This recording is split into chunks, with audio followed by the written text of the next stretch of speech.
So right now you're probably scrolling through Crunchyroll or Anime or whatever you use to watch anime and you just can't find anything good. We've all been there. I feel like we've all been in this position, and finding a new anime that you actually want to watch is super difficult, and that's why I made this video today. I've also sectioned out the videos in terms of genre, so if you're looking for something in specific, then everything will be timestamped in the description, and if you watch till the end, I'm going to actually be telling you guys my number one anime. So let's just get right into it. I'm not gonna lie to you guys, romance is probably my number one genre of all shows to watch, and I know that might sound bad as a 6'6", 215-pound male that I like romance anime the best, but you just gotta believe me, when you start watching these shows, you can't stop. So the first show I'm going to talk about here is more of an honorable mention, as it is still airing and it's fairly new. It only has 9 episodes while I'm recording this video. The show I'm talking about is Alia Sometimes Hides Her Feelings in Russian. In the show, the main character Alia is a super highly motivated high school student who strives to be the next student council president. And during the show, she actually falls in love with the person sitting right next to her, who is the complete opposite person of who she is, and his name is Kazu. And like the title says, Alia does hide her feelings in Russian and occasionally tries to flirt with Kazu, but she does it in Russian. The thing is that Kazu understands everything that she is saying because he did study Russian when he was a kid. This makes for some super funny but awkward moments in the show, and I'm super excited to see what it has to offer for the rest of the season. Have you ever wanted to cosplay? Have you ever wanted to look like this? What about this? If you have cosplayed before or are into cosplay, then you probably already heard of this show, which is My Dress Up Darling. My Dress Up Darling is about a girl named Marine Kitagawa, and she actually wants to become one of the best cosplayers in all of Japan. Okay, I didn't think my hands were going to be big enough for this, but can you tell what my girlfriend's favorite character is? So while Marine wants to be the best cosplayer in all of Japan, she runs into a roadblock where she doesn't know how to sew and doesn't know how to make her own clothes for her cosplays. That's where Gojo comes in. Not that one. That one. Gojo's family runs a Hinata shop in Japan, and that's where he learned how to sew at a very, very young age, and it's one of his biggest interests. Although he's super shy at school and doesn't really talk a whole lot about his interests, Marine finds a way to open him up. Pause. But this show is just really funny and hilarious the whole way through. It does get a bit raunchy at times, but I think that just adds to the comedy. If you haven't watched My Dress Up Darling yet, I highly recommend it. The next romance anime on the list is going to be Horimiya. Horimiya follows 2 high school students. There's Hori, who's a super popular and smart girl, and then there's Miyamura, who is more of a social outcast, you could say. Typically after school, Hori goes straight home to take care of her younger brother, but one day she finds that he's not there and he comes home with a bloody nose with also a stranger. At first, she doesn't recognize the stranger as he has tattoos all over his body and a couple piercings. But after a bit of talking, the stranger reveals himself as Miyamura. The two talk more and they agree to keep his appearance secret as he tries to hide himself at school all the time. The comedy in this show is great, and so are the side characters, which is hard to find in a romance anime. So I highly recommend watching Horimiya. If y'all like messy music dramas, then this is the show for you. I actually started this anime about 10 episodes in as my girlfriend was watching it, and I actually decided to watch it with her about halfway through. And I'm not gonna lie, it was like one of those Love Island TikToks where the girlfriend wants the boyfriend to watch, but he says no and like thinks that the whole thing is stupid, but then he ends up watching the whole season by himself anyways. Anyways, Nana follows 2 girls, both named Nana for some reason, but one of them is nicknamed Hachi, so it makes it a little easier. So Nana, not Hachi, but the other Nana, is actually in a band called the Black Stones, and she's in love with one of the rival band's guitar players. And as the show goes on, the 2 Nanas, who were both best friends in the beginning, start slowly drifting away from each other as love and fame starts to get to their head. Overall, I just think Nana was such a good watch, and it has an older animation style, which I'm a big sucker for, and it's just super messy, so it keeps you interested the whole time. Comedies typically go hand in hand with romance, but I decided to put comedy in its own list because I do think that there are some gems on this list. You know James Bond? We'll take James Bond and put him in a different country as an undercover spy and make him start a family. and you got Spy Family. In Spy Family, our undercover dad, Lloyd Forger, is actually sent to another country and he builds a fake family to keep his identity a secret. Along the way, he meets his wife, Yor, and then they adopt a young orphan girl named Anya. The thing is, Yor's actually an undercover hitman, and Anya can read minds. Throughout the show, these three try to keep these things a secret from one another, which makes for some really hilarious moments. Spy Family currently has 2 seasons, and I just think it's such a funny watch. If you want a cute, wholesome, funny show to watch, then I highly recommend Spy Family. Konosuba is probably my favorite show on the list. It really just has everything that you need to put a good comedy together, like good characters, raunchy humor, and actually a good plot. Our main character, Kazuma Sato, is actually transported to another world after pissing himself to death in Japan. While being transported to another world, Kazuma actually meets a goddess named Aqua, who gives him a couple decisions on different weapons and power that he can bring to the new world, as his new life goal is to defeat the Devil King. And with all these options laid out in front of Kazuma, he ultimately decides that he wants to take Aqua with him, and thus they are transported to a new world. Along the way, they form a small party with a weird wizard girl who only uses explosion magic named Megumin, and a jacked masochist paladin named Darkness. Throughout the show, the party does get themselves into a lot of trouble, but somehow they manage to defeat a couple powerful enemies along the way. Currently, Konosuba has 3 seasons, and I think all of them are worth the watch. Bocchi the Rock is one of those shows that I didn't expect myself to like as much as I did. The show is very reminiscent of K-On!, as it follows a group of high school girls trying to start their own rock band. Bocchi is a very introverted girl who essentially gets scouted to play the lead guitar for this band named Kosoku Band. She also has a very popular YouTube channel that she keeps a secret from everyone that she does her own guitar covers on. The show follows her and her band through different experiences, typically showcasing her social anxiety. While Bocchi the Rock is a super funny show, I think it does such a good job showcasing the effects of social anxiety and ways that you can come out of your shell a little bit if you experience that. Shonen Anime has some of the most popular and most memorable names in the space, like One Piece and Dragon Ball, so narrowing down this list was super hard for me, but I think these are the best things that you can watch for shonen. So I thought it was a safe choice to put one of the big 3 animes in this list, and I ultimately decided to go with Naruto. I just think Naruto is such a timeless classic. I'm currently watching Shippuden, I'm about halfway through right now, and it is really an amazing show. The best thing about Naruto, in my opinion, is you can drop it and pick it up whenever and you'll know exactly what's going on, even if you take like a 3-month break from the show. If you are going to watch Naruto, I would suggest skipping the OG Naruto, which is about 400 episodes. It gets recapped in about the first 10 to 20 episodes of Naruto Shippuden, and it'll save you a bunch of time. And as popular as Naruto is, there's probably at least 1 or 2 people in your life who have watched the show all the way through. So I think it's just good to have the knowledge of the show just so you can make friends and talk about the show with other people. But overall, I just think Naruto is such a great show. Great characters, great fights, great lessons to be learned. Overall, just fantastic show. Y'all remember when I was talking about this dude like 2 minutes ago?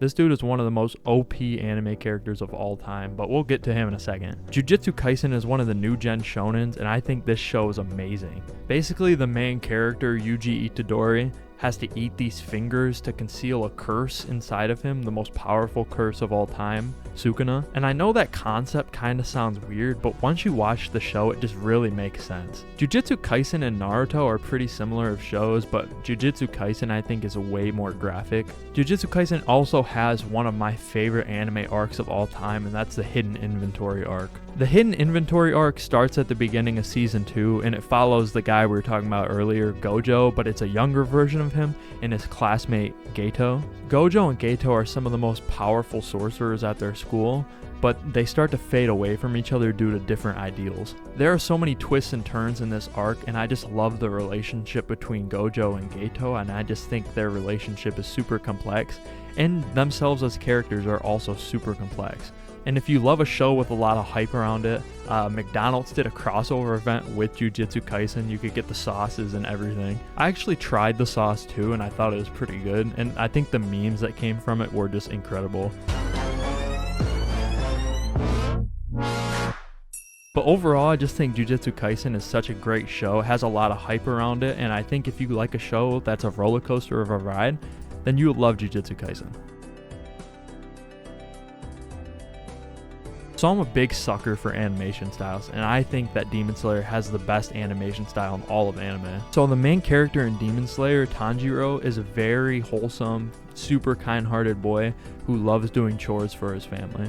That is until one night where Tanjiro leaves his house to go to the local village for a chore, and then he comes back in the morning and finds his whole family has been slaughtered by demons, only leaving his little sister Nezuko, who has turned into a demon. Tanjiro then sets out on a journey to become a demon slayer in hopes of turning his little sister back into a human. As you can tell by just looking behind me, Demon Slayer's art style is so great, and that was the main reason why I started watching this show. Come to find out that the story and the characters are equally as good. I'm really excited to see more seasons of Demon Slayer, as I have avoided all the manga spoilers, as hard as that may be. I would give Demon Slayer a chance if you love really beautiful animation with great story and great characters. In my opinion, I think that fantasy is the best genre out there, as it can be mixed with any other genre. I just think there's so much that you can do with fantasy. If you've ever played D&D or watched a fantasy movie, I just think there's no limitations to the fantasy world. If you're on my anime list, then you probably know that Fullmetal Alchemist Brotherhood was the highest rated show on the whole website for the longest time. That is until Frieren came out. Frieren is an elf mage, and if you know anything about fantasy, then you know that elves live for a very, very long time. In the beginning, Frieren is recruited to a party with 2 humans and a dwarf. Her party fights in a lot of tough battles and ultimately defeats the Devil King, and they become one of the greatest groups of adventurers of all time. After defeating the Devil King, the party disbands and everyone sets off on their own way of life. As a long time for humans pass, it's basically a fraction of Frieren's life. And after this long time, Frieren finally decides that she wants to go see her old party mates, only to find them basically on their deathbed waiting for them to say their final goodbyes and for Frieren to return. As Frieren says her final goodbyes, she starts to realize how much her party meant to her and how much she takes her long life for granted. She makes a promise to better understand humans and to form better, genuine connections in her life. This show for me was really something special because I didn't expect this message to come from a fantasy show like this. I just think there's a ton of lessons that can be learned from this show, and it can really just change your perspective on life. And if you guys know popular streamer Lakari, recently on stream he said that Frieren literally saved my life. You think without Frieren I would have been fucked? Frieren saved his life from psychosis, which really shows you the impact that Frieren had on people. I think that ReZero is one of the best isekais out there. Our boy Subaru Natsuki is transported from Japan to another fantasy world. After arriving to this fantasy world, Subaru is killed trying to defend an elf girl named Amelia, only to be revived a couple hours later. After a couple more deaths, Subaru then realizes he has the power to go back in time a couple hours before said death. This ultimately leads to a lot of stressful situations in the show, as Subaru doesn't want to feel the pain of dying, but he knows he needs to. I also think there's a ton of funny moments and great characters in ReZero, and it's kind of just like watching Dumb Ways to Die. So movies is a category which I feel like is super universal, and I feel like most people have experienced at least one animated movie from Japan. I bet you if you took a top 10 most popular animated movie list from Japan and you showed them to your friends and your family, they would all at least know one on that list. I don't know what it is, but I just feel like there's something great about a good animated movie. Your Name is easily my number 1 movie on this list, and I've seen it over 5 times. We do not care. You remember that old 2000s film Freaky Friday? I would say that's the best comparison to Your Name, as they do have super similar concepts. So there's 2 main characters in this movie. The girl, Mitsuha, lives in the rural part of Japan, and all her life she wishes that she was a boy living in Tokyo. And then there's Taki, who actually is a boy living in Tokyo, but he wishes that his life was a little more slow-paced and more relaxed. But that is until one day where Taki wakes up in Mitsuha's body and Mitsuha wakes up in Taki's body. As time passes, the two realize what's going on, and they leave little notes for each other throughout the day to basically lay guidelines for each other's lives. And as this body swapping happens more consistently, the two slowly start to fall in love with each other, but they never actually meet each other. That's basically what I'm going to leave you guys with for this show, because I just think it's so great and I don't want to spoil any more of it. And if you haven't seen Your Name, it is definitely a great watch, and it is a little shorter than watching anime as it is just a movie. So for the next one on the list, I'm kind of cheating, but it's 22 movies in whole, and they're all from Studio Ghibli. And honestly, if you haven't seen a Studio Ghibli movie, then what are you doing? I think a lot of people around my age, around 20s, late teens, grew up with these Studio Ghibli movies, and I think that was a gateway for a lot of us into the anime community. I just think that Ghibli movies are such timeless classics, and I just think the art style is so unique. And if you haven't seen a Ghibli movie, I highly recommend watching Spirited Away, My Neighbor Totoro, and my first ever Ghibli movie, which was Ponyo. So even if you're a new anime fan or a lifelong anime fan, I believe that everyone should watch a Ghibli movie, and I'm actually giving you permission to close this video right now and go watch one. But that is until after I give my number one pick for my favorite anime of all time. So for a lot of my returning viewers, you guys already know what my number one is, but for those of you who don't, I can't even describe how great this show really is. And I know there are a lot of people out there with the opinion that if this is your favorite show of all time, then it's kind of a basic answer, but I totally disagree. And the show that I'm talking about is Cowboy Bebop. So Cowboy Bebop follows a badass space bounty hunter named Spike. So Spike lives on a spaceship called the Bebop, and he lives with a couple other people, and that includes the captain, who is Jet, another bounty hunter named Faye, a super genius kid named Ed, and a dog named Ein. And throughout the show, you start to learn more and more about the characters' backstories and how their trauma overall affects them as people. I just think there are so many great lessons to be learned from this show, and I could honestly make a whole video talking about the different lessons I learned personally from Cowboy Bebop. And I think the more that you watch the show, the more you learn about the characters and how their paths led to who they are as people today. There are also just so many cool scenes and cool moments from the show, and I think a lot of the characters are just so badass in their own ways. Cowboy Bebop also aired in the late 90s, so it has more of a rustic, old type of animation style to it, but I think that's fantastic.